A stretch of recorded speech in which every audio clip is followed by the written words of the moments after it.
반갑습니다. 이번 시간에는 당뇨에 대해서 한번 말씀을 드려보도록 하겠습니다. 당뇨 중에서 당뇨의 어떤 질환이고 진단 기준이 뭔지, 그리고 치료는 어떻게 해야 되는지를 먼저 말씀드리고요. 그 다음에 급성, 만성 합병증, 마지막으로 저혈당까지 이 순서로 한번 말씀을 드려보도록 하겠습니다. 자, 먼저 당뇨 같은 경우에는 인슐린의 분비 부족이나 혹은 작용 저하죠. 분비 부족이 이제 타입 1 DM, 작용 저하가 타입 2 DM이 되겠습니다. 자, 그래서 어쨌든 인슐린의 분비 부족 또는 작용 저하로 인해서 만성 고혈당이 발생하고, 이로 인해서 결과적으로는 전신혈관에 손상이 가는 그런 질환이라고 보시면 되겠습니다. 자, 타입 1 DM 같은 경우에는 타입 1 DM 같은 경우에는 항체도 항체, 요 말이 조금 중요합니다. 항체도 항체가 있어서 자가 면역이죠. 이 항체도 항체가 체도 내의 베타셀을 공격해서 인슐린 자체의 생성이 감소하는 겁니다. 인슐린 생성될 때 C펩타이드가 같이 생성되잖아요. 그래서 인슐린의 생성이 감소하니까 C펩타이드도 감소한다. 그래서 항체도 항체랑 C펩타이드 감소가 타입 1 DM의 특징이라고 보시면 되겠습니다. 자, 타입 2 DM의 핵심 용어는 이제 인슐린 저항성이죠. 인슐린이 있어도 기능을 제대로 못하는 건데, 인슐린 분비가 충분하거나 증가되어 있음에도 이 인슐린 2를 제대로 하지 못하기 때문에 당뇨가 발생합니다. 자, 이후에 이를 보상하기 위해서 과도한 인슐린 분비가 지속되고, 그로 인해서 베타세포 기능이 점차 소진되는 겁니다. 지치는 거죠. 열심히 일하다가. 그래서 만성 경과 시에는 인슐린 분비능이 감소할 수 있습니다. 그래서 타입 2 DM 같은 경우에도 이제 만성적으로 경과되면은 타입 1 DM과 비슷한 그러한 스펙트럼의 느낌이 날 수 있습니다. 자, 그래서 어떤 증상이 발생하냐? 자, 혈액 내에 포도당이 과해지면은 이 포도당도 결국에 물질이니까 삼투압이 증가하게 되고, 그로 인해서 이뇨가 발생해서 다뇨가 발생하는 겁니다. 포도당이 많아지니까 그 삼투압이 올라서 삼투성 이뇨가 지속되면서 다뇨가 발생하고요. 이를 보상하기 위해서 다갈 및 다음이 나타나는 겁니다. 핵심 증상이죠. 다뇨, 다갈, 다음. 요거는 조금 알아두시면 좋겠다. 다뇨, 다갈, 다음. 다뇨와 다갈, 다음이 있으면은 당뇨인가? 라고 한 번쯤은 생각해 보셔야 된다. 자, 그리고 계속 해보자면 포도당이 혈액 내에 많죠? 그러니까 당뇨병인데, 자, 문제는 인슐린의 분비 또는 작용이 저하되어 있기 때문에 세포가 못 쓰는 거야. 그래서 혈관 내에는 포도당이 많지만 세포 입장에서는 포도당이 낮은 것과 같은 효과가 나요. 그래서 에너지가 부족하기 때문에 피로감과 체중 감소가 있을 수 있게 되는 겁니다. 자, 그 다음에 만성적으로 봤을 때는 이 혈당이 혈관 내에 계속 쌓이니까 이 혈당에 의해서 혈관벽 단백질이 당화되면서 혈관이 두껍고 딱딱하게 되는 거죠. 그래서 내피세포 손상이 가속화되고 미세혈관의 기능이 저하되는 겁니다. 그래서 혈관의 기능이 저하되니까 이 혈관이 많이 다치겠죠? 그래서 작은 혈관들부터 다칠 거니까 이제 미세혈관 의존도가 높은 망막이나 신장 그리고 신경에서 만성 합병증이 발생할 수 있게 되는 겁니다. 자, 당뇨의 진단 기준은 굉장히 중요한데 이제 뭐 다들 아실 거니까, 자, 증상 아까 말씀드린 다뇨, 다갈, 다음이 있으면서 무작위로 아무 때나 측정했더니 혈당이 200 이상이다. 그러면 진단할 수 있고요. 그 외에는 요 세 개 중에 2가지 이상이 반복적으로 만족돼야 됩니다. 반복 측정이 필요해요. 그래서 공복 혈당 FPG가 126 이상, 혹은 75g OGTT를 한 후에 혈당이 200 이상, 수치는 다 외우셔야 됩니다. 그리고 당화 혈색소는 6.5% 이상, 수치는 다 외우셔야 되고요. 당연히 외우셨을 거고, 자, 근데 이 당뇨 전 단계의 기준도 외우셔야 됩니다. 그래서 당뇨는 6.5였죠? 당뇨 전 단계는 5.7입니다. 외우셔야 돼요. 안타깝게도. 자, 그래서 당화혈색소 5.7부터는 당뇨 전 단계를 의미하고요. 이거 외에도 공복혈당 장애와 내당능 장애도 모두 당뇨 전 단계로 들어갑니다. 그래서 공복혈당 장애는 FPG가 100 이상이면 위에서 FPG가 126 이상이면 이게 당뇨의 진단 기준의 하나에 해당했잖아요. 근데 100 이상이면 공복혈당 장애가 되는 겁니다. 자, 그 다음에 당뇨병은 75g, OGTT 140 이상을 의미했죠. 근데 내당능 장애는 200 이상을 의미했죠. 내당능 장애는 140 이상을 의미하는 겁니다. 그래서 공복혈당 장애 같은 경우에는 따를 때는 괜찮지만 인슐린 저항성이 시작되고 있어서 공복 상태일 때 간의 포도당 생성이 억제가 안 되면서 당이 조금 올라가는 거고요. 내당능 장애는 베타셀의 기능이 저하되기 시작하면서 식후 혈당 조절 영역이 저하되고 있는 상황입니다. 그래서 이런 원리는 잘 몰라도 괜찮지만 이 수치를 정확하게 외우셔야 됩니다. 그래서 여기는 문제를 조금 보면서 가는 게 좋을 것 같아서 문제를 살짝 보면서 하겠습니다. 자, 여기 보시면은 이런 필요하시면 잠깐 스탑해서 한번 보시고요. 결과적으로 여기 보시면은 당뇨병의 당뇨병 진단 기준을 만족을 안 해요.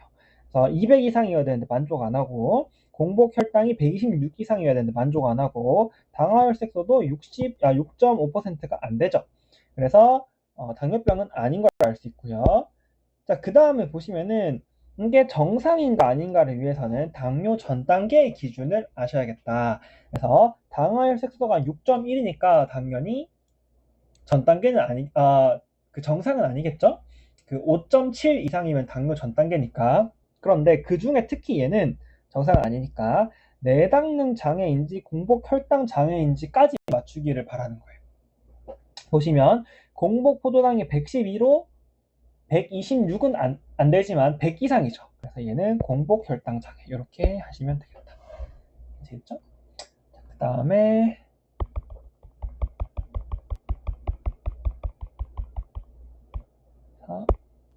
25번을 보시면은 얘도 똑같은데 검사했을 때 공복 혈당이 97이니까 얘는 126보다도 낮고 심지어 100보다도 낮아. 그러니까 공복 혈당 장애 아니고요. 당뇨병도 아니고요.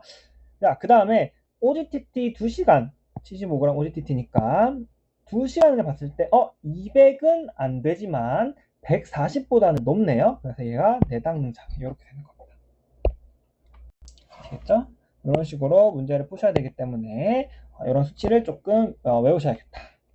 자, 그 다음 치료 같은 경우에는 당뇨 전 단계는 생활습관 교정이고요. 당뇨가 시작되면 그때부터는 약도 같이 시작돼요. 타입 1 DM은 결국에 인슐린 분비가 안 되는 거야. 자가 면역에 의해서 베타셀이 파괴돼서 인슐린 자체가 안 나오고 있는데 인슐린만 나오면 모든 게 해결되잖아요. 그래서 인슐린을 투여하면 끝이 납니다. 근데 타입 2 DM 같은 경우에는 인슐린 문제가 아니야. 문제가 아니진 않죠. 인슐린이 적은 게 문제가 아니야.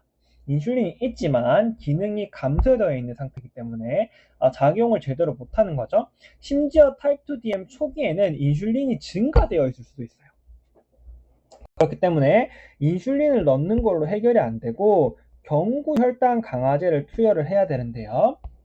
그럼에도 불구하고 얘가 지금 이게 조금 중요합니다. 이거 조금 아셔야 돼요. 자, 타입 2 DM 같은 경우에는 얘가 지금 인슐린이 문제가 아니었죠.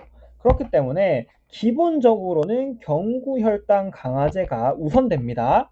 그런데 당화혈색소가 9.0 이상이야. 얘는 지금 뭐가 문제인지도 모르겠고 일단 인슐린을 때려 박아서 얘를 낮춰줄 필요가 있다. 굉장히 지금 중증이다.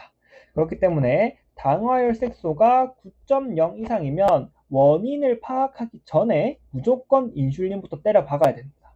그래서 타입 2 DM도 당화혈색소가 9.0 이상이면 인슐린을 사용한다. 그렇게 생각하시면 되고요. 그 다음에 아까 위에서 말씀드렸듯이 타입 2 DM 같은 경우에도 만성 경과 시에는 인슐린 분비능이 감소하게 되거든요.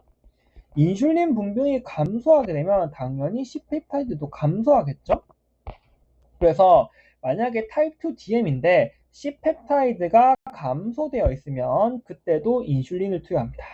정리하자면 당뇨 전 단계는 생활습관 교정, 타입 1은 인슐린, 타입 2는 경구혈당 강화제가 우선인데 그 종류가 이렇게 많아요. 종류까지 아셔야 되는데 어쨌든 타입 2 DM 같은 경우에는 경구혈당 강화제가 우선인데 만약에 당화혈색소가 9.0 이상이거나 혹은 C펩타이드가 감소되어 있으면 얘도 경구혈당 강화제가 아니고 인슐린을 투여한다. 이렇게 생각하시면 되겠습니다. 자, 이제 타입 2 DM에서 경구혈당 강화제를 투여를 해야 되는데 어떤 경구혈당 강화제를 투여할지 그 적응량까지 아셔야 됩니다. 자, 종류는 크게 세 가지가 있어요.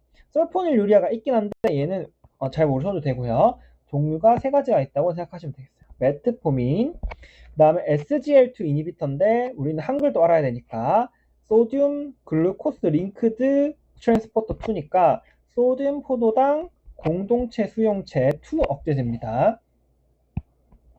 그 다음에 GLP-1 아고니스트, 그 유명한 GLP-1 아고니스트 글루카곤 라이크 프로틴 1이죠. 그래서 글루카곤 유사 펩타이드, 여기에 원래 이름은 리셉터 아고니스트예요. 그래서 수용체, 작용체다. 한글 이름까지 아셔야 됩니다. 그래서 이 세 가지가 있고 이 세 가지의 적응증까지도 우리는 알 필요가 있겠다. 자, 그래서 먼저 메트포민부터 볼게요. 메트포민은 간의 글루코네오시스를 감소시키는 약물이에요. 그러니까 인슐린에 어느 정도 작용을 대신해주는 약물이죠. 자, 요 말이 이제 핵심입니다. 타입 2 DM의 1차 치료제로 사용됩니다. 뭔지 모르겠으면, 그러니까 타입 2 DM인데 뭔지 모르겠으면 일단 메트포민부터 넣어라. 이렇게 생각하시면 되겠습니다. 자, 그 다음에 물론 이제 얘가 이제 신장으로 배출이 되거든요. 그래서 CKD 환자 같은 경우에는 신장 기능이 떨어져 있으니까 축적이 될 수 있겠죠. 근데 메트포민은 축적되면 젖산산증을 유발할 수 있기 때문에 CKD 환자에서 사용하지 못한다. 이렇게 하시면 되겠어요. 자, 그럼 CKD 환자에서 뭘 쓰냐 하면은 바로 이 친구입니다. SGLT2 이니비터. 자, 얘는 근위 세뇨간의 SGLT2를 억제하는 애요. 얘는 뭐 하는 애냐면 프록시말 튜블에서 대부분의 물질들을 재흡수한다고 제가 말씀드렸잖아요. 그 대부분의 물질을 재흡수하는 기전을 억제시키는 거예요. 그래서 Na 플러스 및 수분 배설을 증가시키는 거예요. 자, 그러면은 신장 입장에서는 포도당이 막 소변으로 세뇨관으로 흘러나오니까 여기 봐봐요.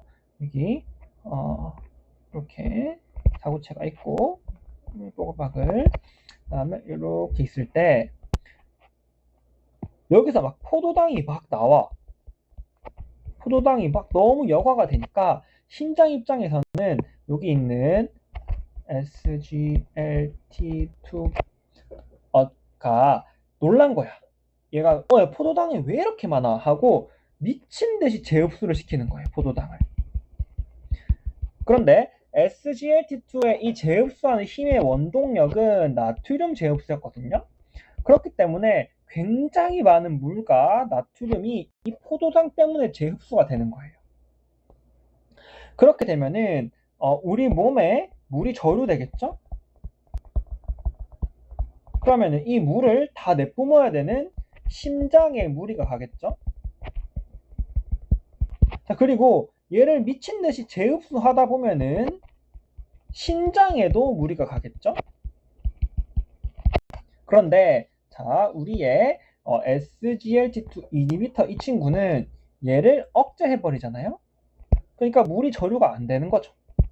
그러니까 심장의 무리도 안 가는 거고 신장의 무리도 안 가는 거예요.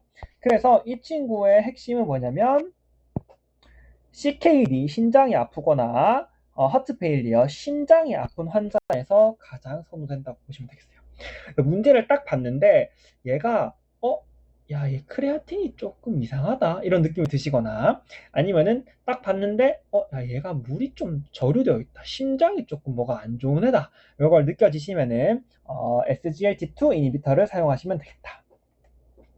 자, 그 다음에 그래서 이게 요게 이제 가장 빈출입니다. 여기 이제 가장 빈출이에요. CKD 및 허트 페일리어 환자에서 SGLT2 이니비터 이게 가장 빈출이고요. 자, 그다음 마지막으로 GLP-1은 사실 우리 기존 다 아시죠? 식후에 분비가 되어서 뭐 인슐린 분비 촉진하고 글루카곤 분비 억제하고 그렇다 치는데 우리 이걸 쓰잖아요. 위 배출을 지연시키고 이제 포만감을 유발하여서 식욕을 감소시킨다. 그래서 혈당 조절은 그렇다 치고 체중 감량에 효과적이다. 그러니까 쓰는 거잖아요. 자, 그래서 언제 쓰냐? 비만한 환자에서 사용하시면 되겠습니다. 이해되시죠? 자, 그 다음에 설포닐유리아 같은 경우에는 얘는 그냥 막 그 자체가 특별히 제일 첫 약으로 쓴다기보다는 그냥 인슐린 분비를 조금 촉진해주는 약간 보조적인 약물이라고 생각하시면 됩니다. 그래서 문제 선지로는 나오지만 답으로는 안 나와요. 그래서 이 세 가지를 아셔야겠다. 자, 그러면은 치료에 대해서 다시 한번 정리를 한번 해볼게요. 자, 먼저 문제를 딱 봤더니 치료를 결정하래. 치료를 결정해야 되면은 자, 가장 먼저 해야 되는 거는 얘가 지금 당뇨 전 단계인지 아니면 당뇨인지를 확실히 확인을 해야 됩니다. 그래서 당뇨 전 단계면 생활치료입니다. 자, 그 다음에 당뇨가 확실해. 당뇨가 확실하면 이제부터 약물을 써야 되는데요. 가장 먼저 해야 될 거는 기본적으로 C펩타이드가 떨어져 있어. 이러면은 타입 1이든 아니면 만성적으로 경과한 타입 2든 그렇겠죠? 그럼 일단은 인슐린을 쓰는 겁니다. 자, 첫 번째 이렇게 해서 이렇게 해서 자, 첫 번째는 C펩타이드를 가장 먼저 봐야 돼요. C펩타이드를 가장 먼저 보고 얘가 떨어져 있어. 그러면은 타입 1이든 아니면 만성적으로 경과한 타입 2든 어쨌든 인슐린이 부족해. 그러니까 인슐린을 답으로 고르시면 됩니다. 이거 의식의 흐름이에요. 1번부터 룰아웃 하면서 가시면 돼요. 인슐린을 투여하면 되는 거야. 근데 아까 앞에 한 번 더 말씀드렸죠? 얘도 있어. 그래서 굉장히 위급한 타입 2 TM에도 인슐린을 쓰기 때문에 하나를 더 봐야 된다. C펩타이드와 당화혈색소 한 번에 봐서 얘가 9.0 이상이면 인슐린을 쓰면 됩니다. 아시겠죠? 자, 맨 처음에 당뇨 전 단계면 생활치료. 당뇨가 확실해. 그러면은 제일 먼저 해야 되는 건 C펩타이드랑 당화혈색소를 보는 거예요. 그래서 이게 증가되어 있으면 인슐린이다. 이렇게 생각하시면 되고. 자, 두 번째. 얘가 메트포민을 쓰고 있지 않으면 가장 첫 번째 특별한 뭐 조건이 없어. 자, 특별한 조건이 없으면 특별한 조건이 없으면 메트포민이 트리트먼트 오브 초이스입니다. 퍼스트 라인이에요. 특별한 조건이 없으면 메트포민이 답인 겁니다. 자, 세 번째. 근데 메트포민을 쓰고 있대. 쓰고 있거나 혹은 이제부터 조건이 생기는 거예요. 조건이 뭐냐면 아까 말씀드린 신장이나 CKD나 혹은 허트 페일리어가 있어. 그러면 SGLT2 이니비터입니다.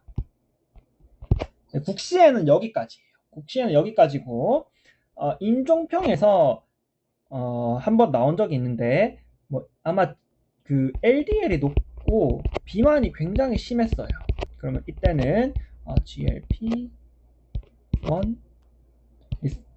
아고니스트 리스트를 사용하면 되겠다. 그래서 이런 순서입니다. 그래서 가장 먼저 전 단계인지 확인하고 생활치료 누렇하고 당뇨 확실해? 그러면은 C펩타이드가 혹시 낮진 않은지 당화색소가 혹시 높진 않은지 확인하고 그렇다면 인슐린. 그 다음에 별 말이 없어. 그러면 메트포민. 근데 메트포민을 쓰고 있대. 혹은 굉장히 특이한 조건이 있어. 그러면 이제 요거 둘 중에 하나인데 대부분은 CKD나 허트 페일리어를 줍니다. 그러면 SGLT2 이니비터를 선택하시면 되고요. 만약에 비만이 심하고 대사 질환이 있어. 그러면은 GLP-1 아고니스트를 선택하시면 되겠다. 설포닐 유리아가 답인 경우는 저는 못 봤어요. 자, 이것도 문제를 살짝 맛을 보면서 자, 한번 해보도록 하겠습니다.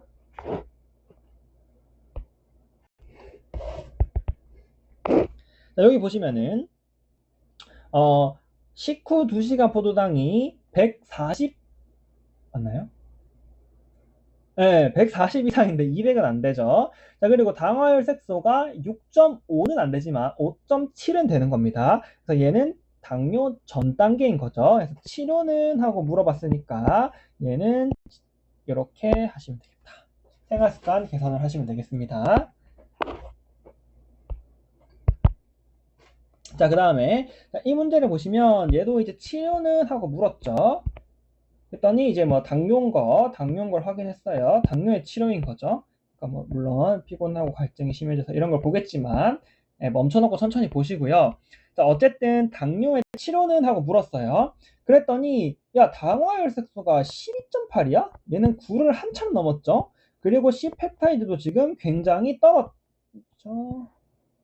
떨어져 있어요. 그렇기 때문에 인슐린을 투여하면 되겠다. 이렇게 보시면 되겠어요. 그 다음에 이 문제도 이제 당뇨 환자입니다. 확인해 보세요. 자, 가장 먼저 첫 번째로 C펩타이드를 딱 보겠죠. C펩타이드 딱 봤는데 물론 이걸 봐야죠. 식후 2시간 혈당이 260이니까 그리고 공복당 167이니까 일단 당뇨죠. 그 다음에 C펩타이드를 딱 봤는데 1.9야. 그러니까 괜찮아. 맞죠? 그러니까 인슐린을 쓸 필요가 없고 그런데 다른 게 있는 거 봐봐. 키 175에 85kg면 정상이죠. 그 다음에 키드니 단백질 소변에 단백질도 없고 키드니 괜찮죠. 그러면은 메트포민 이렇게 하시면 되겠습니다. 그 다음에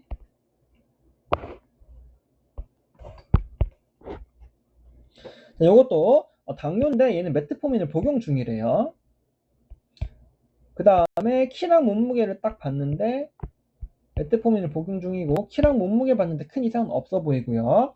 자, 당화혈 색소가 7.3이래. 그러니까 9 안 되죠. C펩타이드가 높네. 얘는 인슐린을 잘 만들고 있어요. 전형적인 타입 2 DM이죠. 그런데 알부민 크레아틴 비를 보니까 이게 굉장히 높아져 있네요. 이러니까 신장에 뭔가 문제가 있을 수 있겠다. 이렇게 보시고 이렇게 하시면 됩니다. 그 다음에 자, 이것도 보시면은 얘는 신부전이 있다네요. 허트 페일리어가 있대요. 그 다음에 당화혈 색소가 7.8이니까 9가 안 되죠. C펩타이드 인슐린 잘 만들고 있죠. 그러니까 인슐린 아닐 거고 메트포민을 쓰고 싶은데 얘는 신부전이 있잖아요. 그러니까 이렇게 하시면 얘는 심지어 메트포민이 선제도 없네요. 메트포민이 아마 퍼스트 라인이라서 그런가 봐요. 그 다음에 이거 이제 임종평 문제입니다. 국신 아니에요. 자, 메트포민을 먹고 있대요. 그 다음에 스타틴도 먹고 있고 딱 봐도 뭔가 굉장히 비만임을 알 수 있죠. 심지어 여자니까 굉장히 비만이고 그 다음에 당화혈 색소가 7.8이니까 인슐린을 쓸 단계는 아니라고 볼 수 있습니다. 자, 그 다음에 여기 보시면 혈액 요소 크레아틴 신장도 뭐 괜찮은 것 같아. 근데 체중이 이제 제일 문제잖아요. 대사 질환이랑 그러니까 이거는 GLP-1 아고니스트를 쓰면 되겠다. 이런 식으로 하시면 되겠습니다. 자, 그래서 치료는 이 흐름으로 하시면 되겠고요. 자, 그 다음에 합병증에 대해서 한번 말씀을 드려보도록 하겠습니다. 당뇨의 합병증은 크게 두 가지로 나뉘는데요.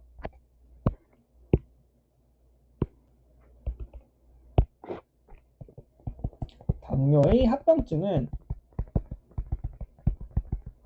급성과 만성으로 나뉘어집니다.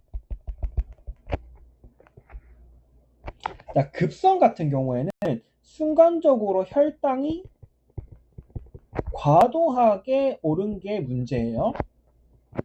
이 과도하게 오른 혈당이 문제를 일으키는 거고요. 이 만성 같은 경우에는 이 만성적인 혈당 증가가 혈관의 손상을 일으켜서 미세혈관 손상으로 인한 허혈이 원인이 되는 겁니다. 딱 봐도 만성적인 느낌이 싹 나죠? 급성은 갑자기 혈당이 오르는 게 문제인 거고요. 그래서 이 급성에는 DKA, 당뇨병성 테톤산증, 그 다음에 HHS, 고당, 고혈당, 고삼투압 상태가 있고요. 그 다음에 만성 같은 경우에는 망막병증이랑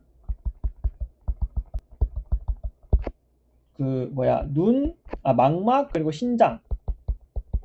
신장병증, 그리고 마지막으로 신경, 이렇게 세 가지를 구분하셔야 됩니다. 자, 그럼 먼저 급성에 대해서 한번 말씀을 드려보도록 할게요. 자, 당뇨병 같은 경우에는 원래 혈당이 높아요. 그죠? 원래 혈당이 높은 상태인데, 근데 얘가 만약에 이 환자가 스트레스를 받았어. 외부에 어떤 스트레스를 받거나 감염이 있거나 허혈이 있었거나 이런 스트레스 상황이 발생하면 스트레스 호르몬들이 분비되겠죠. 코티솔이나 카테코라민이나 아니면 글루카곤 같은 이러한 스트레스 호르몬들이 분비되면서 이 스트레스 호르몬들이 원하는 게 뭐야? 얘는 혈당의 증가를 원해요. 왜? 야, 지방 분해하고 단백질도 분해하고 싹 지방 가정 다 팔아가지고 일단 혈관 내에 당 채워놔. 나 지금 써야 되니까. 이런 겁니다. 그래서 에너지를 혈관 안에 좀 비축해 놓으려는 영향이 있는데, 이 당뇨병 환자 같은 경우에는 안 그래도 혈당이 높은데 얘들 때문에 혈당이 더 높아진 거야. 이런 스트레스 때문에. 자, 혈당이 더 높아지면 이 당은 아까 말씀드렸듯이 당은 삼투 물질이기 때문에 삼투압이 올라가요. 이 삼투가 올라가면 삼투성 이뇨가 올라갑니다. 그럼 물이 계속 줄줄 새니까 탈수가 오면서 그다음에 의식 저하가 오는 겁니다.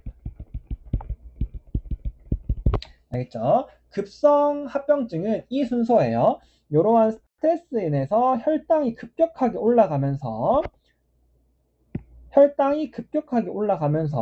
삼투성 이뇨로 인해 탈수가 오면서, 그래서 환자분들이 보통 호소하는 증상은 의식이 저하되었다, 이렇게 오는 겁니다.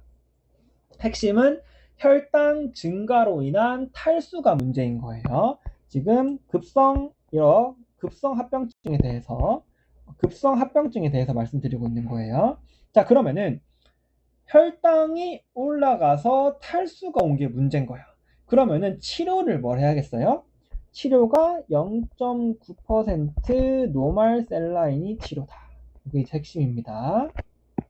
가장 중요한 치료가 요거라고 생각하시면 돼요.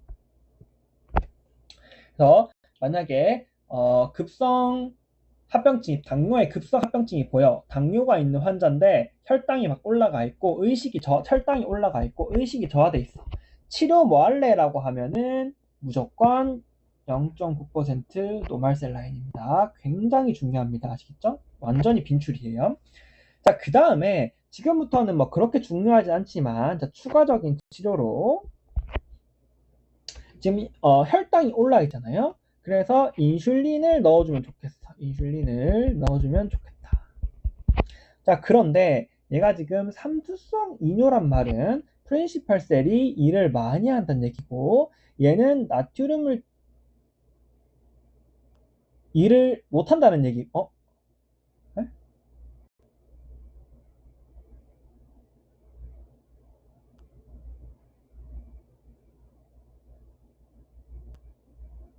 삼투성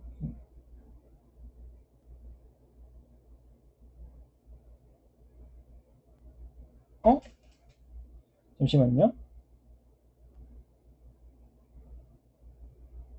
죄송해요. 자, 우리 몸 안에 혈당이 많으니까 제흡수도 증가하게 되겠죠? 이 제흡수를 증가하면서 나트륨의 제흡수를 하면서도 이제 칼륨의 배출도 같이 증가되는 거예요. 그래서 혈당이 너무 올라서 그에 대한 제흡수를 하면서 칼륨 배출이 갑자기 증가하게 되는 거죠. 그래서 저칼륨 혈증이 발생해 있는 상태가 되는 거예요. 그런데 혈관 내에 칼륨이 지금 떨어져 있는데 인슐린까지 쓰면 이 칼륨이 세포 내로 확 들어가면서 굉장히 급격한 칼륨 저하가 일어나잖아요. 그래서 칼륨 교정부터 해주고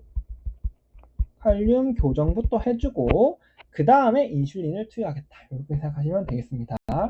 핵심은 0.9% 노멀 셀라인이고 추가적인 치료는 칼륨을 교정해주고 그 다음에 인슐린을 투여한다.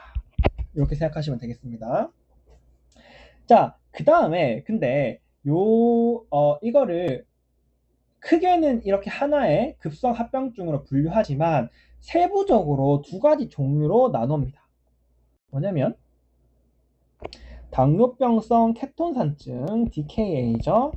그 다음에 고혈당, 고삼투압 상태 HHS죠. 요 두 가지로 나누는데요. 사실은 똑같은 질환이에요. 그래서 이 기준을 똑같이 하거든요. 혈당이 증가되고 삼투성 이뇨가 증가되면서 탈수가 오는 여기까지 다 동일합니다. 그래서 치료까지 똑같아요. 똑같은 질환이니까. 그런데 언제 병원에 오는지만 다른 거예요. 자, 보세요. 어떤 환자의 경우에는 인슐린의 기능이 완전히 박살난 거야. 아무런 작용을 못하는 상태인 거예요. 그런데 얘 같은 경우에는 인슐린이 어느 정도 작동을 하는 거야. 혈당을 완전히 조절할 만큼 작동은 못하지만 인슐린이 그냥 어느 정도 작용을 하는 거예요.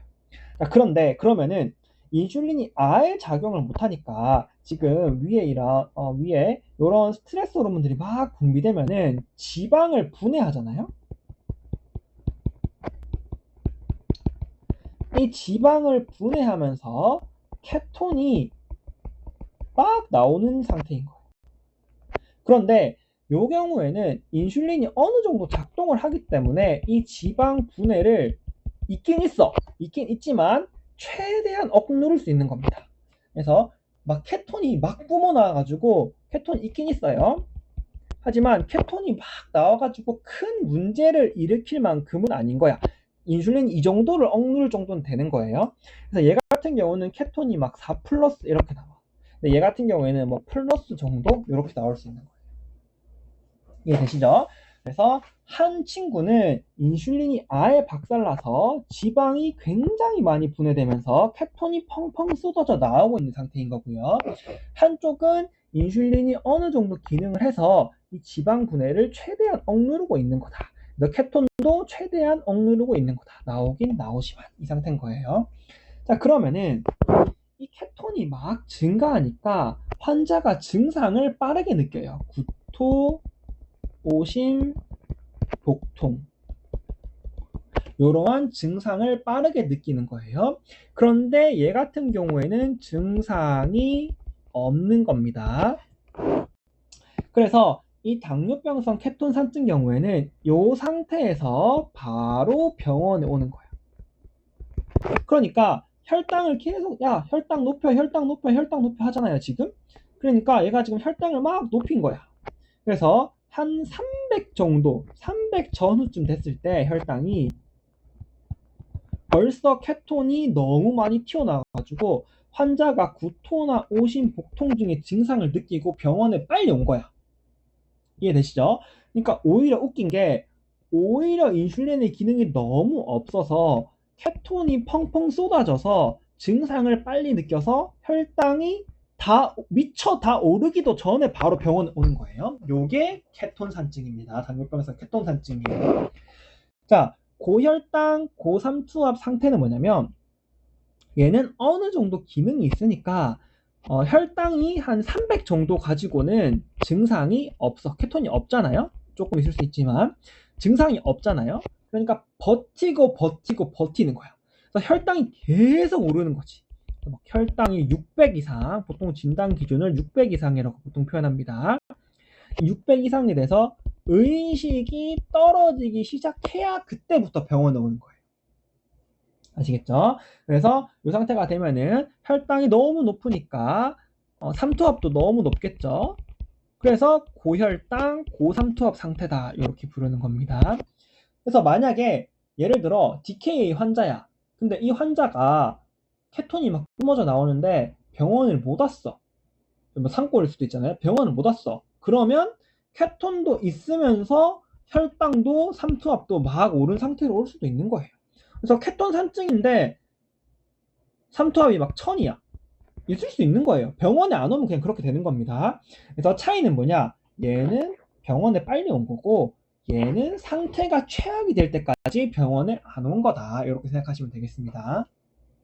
그래서 다시 한번 말씀을 드리자면 자, 급성 합병증 같은 경우에는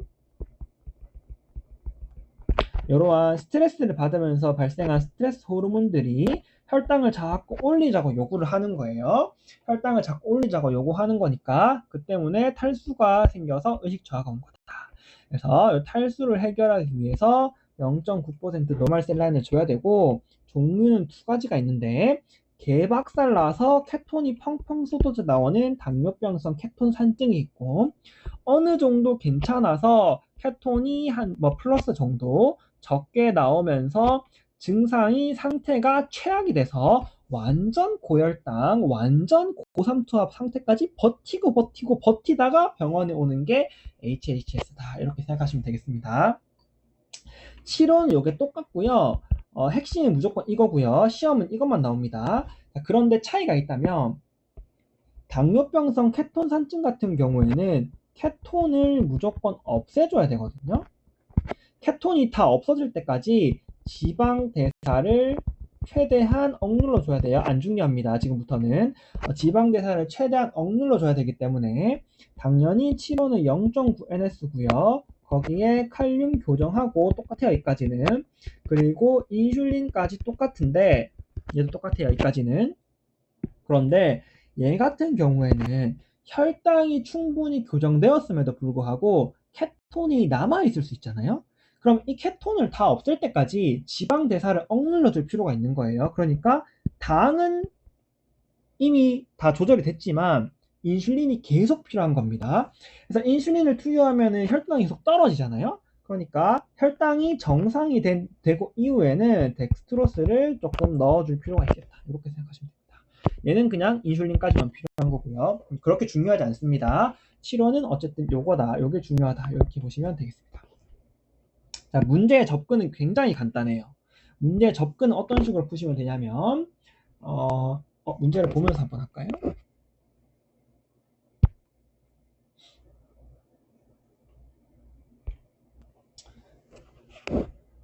8번. 자, 의식이 저하되면 환자가 오는 거예요. 자, 당뇨병인 건 다 보셔야 됩니다. 뭐 피로를 쉽게 느끼고 딱 봐도 당뇨죠. 자, 그 다음에 밑 딱 보면은 이걸 확인하는 거예요. 뭐야? 야, 당뇨 때문에 의식 저하됐네라고 확인을 하는 겁니다. 자, 그 다음에 케톤만 보면 돼요. 아시겠죠? 케톤이 4 플러스다. 그러면 당뇨병성 케톤 산증이에요. 아시겠죠? 자, 포도당이 338이다. 그러니까 병원에 좀 일찍 왔네. 케톤이 막 나왔으니까 병원 일찍 왔네. 이렇게 생각하시면 되겠습니다. 답을 보시면 케톤 산증이다. 이렇게 되시죠? 자, 핵심은 포도당 때문에 의식이 저하됐네. 그러니까 이거 당뇨의 급성 합병증 문제구나. DKA나 HHS 중에 고를 하고 문제는 케톤만 보면 되는 거예요. 소변 케톤. 소변 케톤만 보면 되는 거예요. 간단하죠? 그 다음에는 20번. 자, 뭐 몸무게 줄었고 문제를 싹 봤더니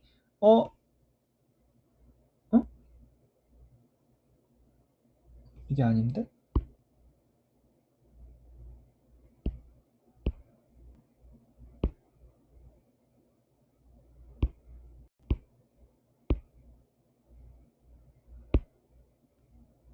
이걸로 해야겠다. 자, 네. 자, 의식이 흐려졌대요. 자, 그 다음에 구토가 있었고 어쩌고저쩌고 한대요. 포도당을 잘 봐. 사실 수치도 뭐 크게 중요하진 않아요. 물론 포도당 수치가 좀 높으면 이렇게 막 950 이렇게 버리면 600 이상이 되고 막 이러면은 요게 조금 HHACL 확률이 높겠다 알 수 있지만 핵심은 케톤이다. 케톤만 보시면 돼요. 소변 케톤. 왜냐면 당뇨병성 케톤 아까 말씀드렸죠. 당뇨병성 케톤 산증도 병원에 안 오면 포도당이 계속 높아지는 거예요. 일찍 왔으니까 덜 높아진 상태로 온 거지 얘가 안 높아지는 게 아닙니다. 이거는 거의 스펙트럼이에요. 똑같은 질환인 겁니다. 자, 그렇기 때문에 케톤을 딱 봐. 1 플러스지. 그러면은 고혈당, 고삼투압 상태다. 이렇게 문제를 푸시면 되겠습니다. 아시겠죠? 핵심은 케톤이다. 소변 케톤이다. 이렇게 생각하시면 되겠어요. 그 다음에 자, 치료를 볼게요. 정신 상태가 혼미했대요. 그 다음에 포도당을 딱 봐. 높죠? 포도당 때문에 정신이 혼미해졌네. 케톤을 딱 봐. 케톤이 플러스죠? HHS네. 근데 그것도 필요 없어. 뭐 하래요? 치료래. 0.9 식염수다. 이렇게 하시면 되겠습니다. 아시죠? 자, 치료는 무조건 0.9 NS인 거예요. 뒤에 뭐 칼륨을 고정하고 인슐린을 투여하는데 특히 당뇨병성 케톤 산증은 지방 대사를 막 이런 것도 크게 중요하지 않습니다. 치료는 무조건 0.9 NS다. 이렇게 생각하시면 됩니다. 자, 그 다음에 만성합병증은 더 쉬워요. 자, 만성합병증 같은 경우에는 핵심은 미세혈관, 모세혈관이 미세혈관 맞나? 미세혈관 맞네요. 자, 미세혈관 손상이다. 손상이다. 그래서 허혈이 발생한 게 문제다. 이렇게 보시면 되겠습니다. 그런데 특히 미세혈관이 많은 몸의 기관들이 있을 거 아니에요? 그게 바로 망막에 제일 많고요. 망막이 1순위다. 이렇게 생각하시면 되고요. 그 다음에는 뭐 신장이나 이런 게 있을 수 있고, 그 다음에는 뭐 신경 이렇게 있을 수 있겠다. 이렇게 생각하시면 되겠습니다. 보통 망막과 신장이 한 번에 나오고 주로 이 두 가지가 문제가 되니까 말씀드릴게요. 자, 망막은 이 망막 병증 자체는 안과에서 다시 하는데 이 미세혈관이 손상되니까 미세 동맥류가 있거나 안저 검사를 해야겠죠? 안저 검사를 딱 했을 때 이 안저 검사 상에서 미세 동맥류나 그다음에 이거 막 터지겠죠? 손상받아서 막 터지고 굳고 터지고 굳고 하면서 면화반이라는 특징적인 소견이 나옵니다. 어쨌든 이러한 문제가 발생하면 야 이거 당뇨병성 망막병증이다. 그래서 더 철저한 당 관리가 필요하겠다. 혈당 관리가 필요하겠다. 이렇게 보시면 되고요. 이게 하다 못해서 얘가 지금 미세 동맥류가 막 나고 막 출혈이 너무 심해서 VEGF가 막 증가하면서 신생혈관들이 막 증가해. 허혈이 너무 심하다 보니까 안지오제네시스가 막 증가하면서 신생혈관들이 막 나오잖아요. 그러면은 이때는 조금 심각하다 이래서 범망막 응고술을 사용합니다. 안과에서 다시 하겠지만 그냥 망막이 어느 정도를 포기하는 거예요. 그래서 남은 거나 잘 살리자 하는 건데 어쨌든 이렇다. 자, 어쨌든 우리는 지금 당뇨를 하고 있으니까 핵심은 무슨 검사를 해야 되냐가 핵심이에요. 아시겠죠? 그래서 안저 검사를 해야 된다가 핵심이고요. 자, 그 다음에 신장은 뭐냐면은 이 모세혈관이 사구체 모세혈관이 손상되면서 베이스먼트 멤브레인이 손상되는 거죠. 그러면서 단백뇨가 발생하게 되는 겁니다. 이렇게. 그렇기 때문에 이 단백뇨를 확인하기 위해서 신장에서 물론 했지만 단회뇨, 알부민, 크레아틴 비율 레이쇼를 확인을 해야 된다. 그래서 유린, 알부민, 크레아틴 레이쇼죠. UACR을 확인해야 된다. 이렇게 보시면 되겠습니다. 자, 더 중요한 게 뭐냐면은 자, 가장 중요한 거는 신장병증보다 반드시 망막병증이 선행한다는 거예요. 자, 그래서 예를 들어서 환자가 단백뇨로 내원했어. 단백뇨로 내원했어요. 그래서 검사 뭐 할래 하면은 단회뇨 알부민 크레아틴 비율 UACR을 하겠죠. 자, 그 다음 뭐 할래 하면은 무조건 안저 검사를 하셔야 됩니다. 왜냐하면은 신장에 병증이 왔다는 얘기는 망막 병증이 이미 발생했다는 거예요. 아시겠죠? 자, 그 다음에 반대로 똑같아요. 환자의 눈을 검사했더니 안저 검사를 했더니 망막 병증이 왔어. 그러면 야, 신장은 괜찮아? 하고 신장도 무조건 검사해야 되는 겁니다. 아시겠죠? 그래서 얘네들은 세트다. 이렇게 보시면 되겠습니다. 자, 마지막으로 신경은 시험에는 N같이 잘 안 나오는데요. 어쨌든 이 신경이 소실되면서 당뇨발이 발생할 수 있고요. 왜냐면은 발끝부터 발생하니까 신경이 저하되면서 상처가 나도 잘 몰라. 그리고 미세혈관이 손상을 받았으니까 피도 잘 안 가서 회복도 늦어. 그래서 당뇨발이 발생할 수 있겠다. 그 다음에 검사는 10g에 10g에 작은 모노필라멘트로 감각을 확인하는 검사를 해볼 수 있겠다. 이렇게 보시면 되겠습니다. 이제 핵심이에요. 문제를 한번 보면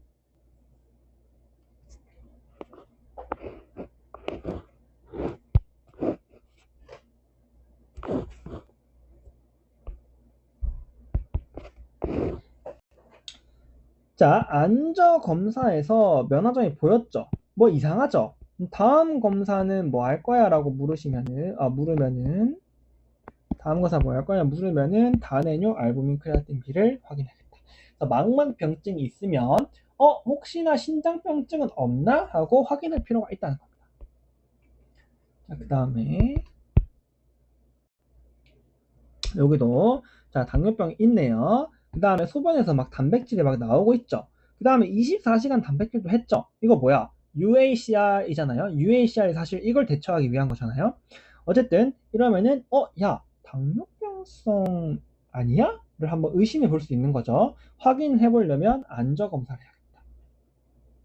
자, 무조건 당뇨병성 신장병증은 반드시 망막병증이 선행합니다. 당뇨병에 의해서 신장이 망가지려면은 눈부터 망가져야 신장이 망가지는 거예요. 그래서 이거 딱 보면은 야, 당뇨병 같아. 당뇨병 때문에 신장이 망가진 것 같아. 근데 산동 안저 검사에서 얘가 정상이면은 사실 가능성이 떨어지는 거죠. 이해되시죠? 그래서 반드시 망막을 확인을 해봐야겠다. 그래서 안저 검사를 하시면 됩니다. 자, 이렇게 하시면은 만성 합병증도 끝났고요. 자, 마지막으로 이건 좀 간단합니다. 저혈당을 보시면 되는데요. 간단해요. 얘는 뭐냐면은 혈당이 감소되려면은 보통은 섭취가 감소했거나 당의 섭취가 감소했거나 근데 문제 안 나옵니다. 우리가 생각하는 문제는 인슐린이 많다. 요게 보통 문제로 나옵니다. 왜냐면은 의식 저하로 나오거든요. 보통 환자가 의식 저하로 오고 포도당이 보통 50 이하의 굉장히 중증의 저혈당으로 보통 문제가 주어집니다. 그 다음 이후에 이거를 확실히 진단하기 위해서 그러면은 뭐 해야 되냐면 포도당을 먹여보는 거죠. 피용으로 포도당을 줬더니 증상이 완화되더라. 자, 그러면은 우리는 야, 포도당이 낮아서 의식 저하가 완내를 확인할 수 있는 거예요. 자, 그 다음에 우리가 뭐 해야 되냐면은 자, 요러면은 인슐린이 많았구나 까지가 생각이 되는 겁니다. 이까지는 사실 확진인 거예요. 자, 인슐린이 많았는데 인슐린이 많은 거에 두 가지 원인이 있을 수 있겠죠. 하나는 인슐린을 원래 투여하는 당뇨병 환자였어. 근데 인슐린을 과다 투여해버린 거죠. 혹은 인슐린이 과다 투여되는 인슐린이 과다하게 생성되는 인슐린 종이 있는 겁니다. 기능성 종양이죠. 자, 그러면은 인슐린 종 같은 경우에는 내가 만들었잖아. 그러니까 C펩타이드가 내가 만들었잖아. 그러니까 C펩타이드가 증가되어 있는 거야.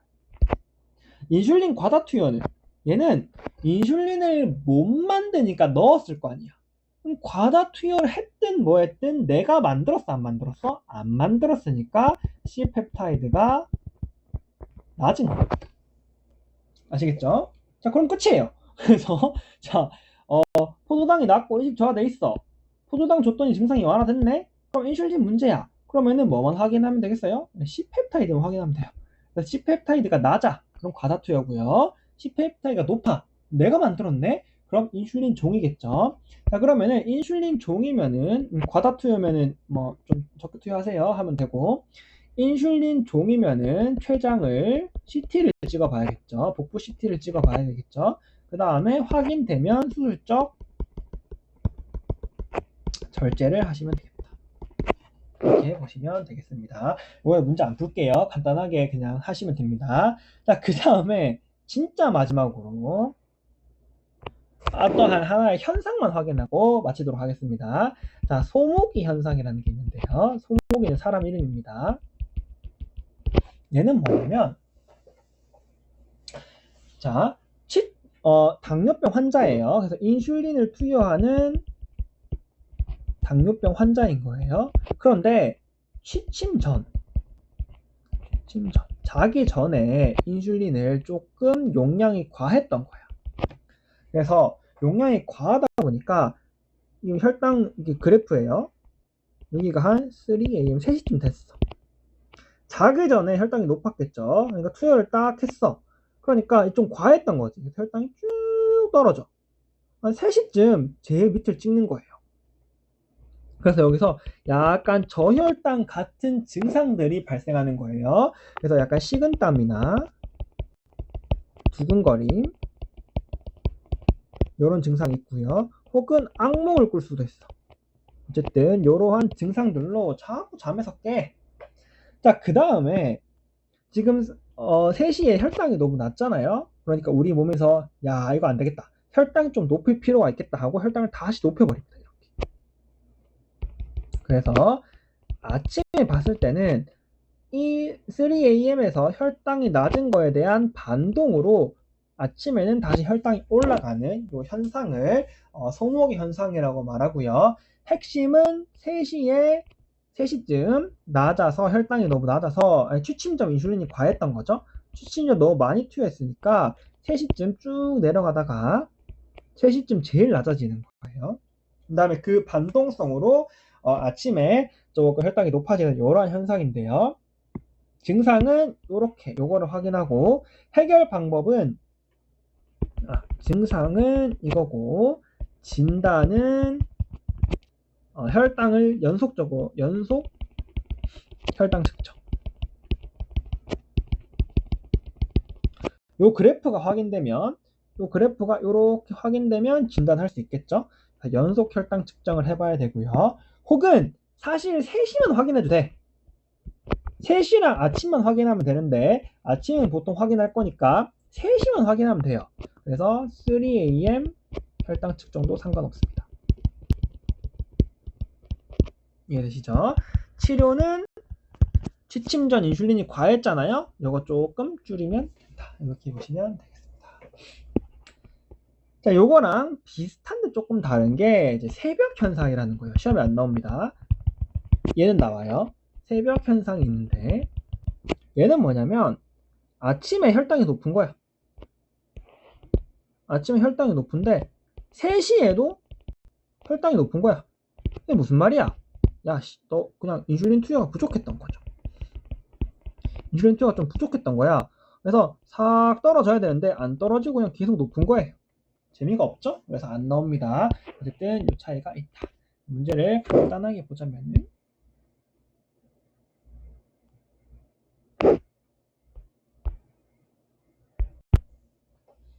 네, 있죠? 새벽에 식은땀이 나고 두근거리면서 잠에서 깬대요.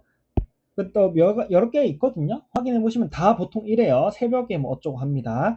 그 다음에 아침에 높죠? 뭐 확인하게 됐어요? 세시 혈당 혹은 연속 혈당을 확인하시면 되겠다. 아시겠죠? 자, 그래서 이번 시간에는 당뇨에 대해서 한번 말씀을 드려봤는데 조금 길었지만 여기까지 하고요. 그 다음에 뒤에 대사는 없이 그냥 전체 총정리로 한번 마무리를 해보는 시간을 가져보도록 하겠습니다. 수고하셨습니다.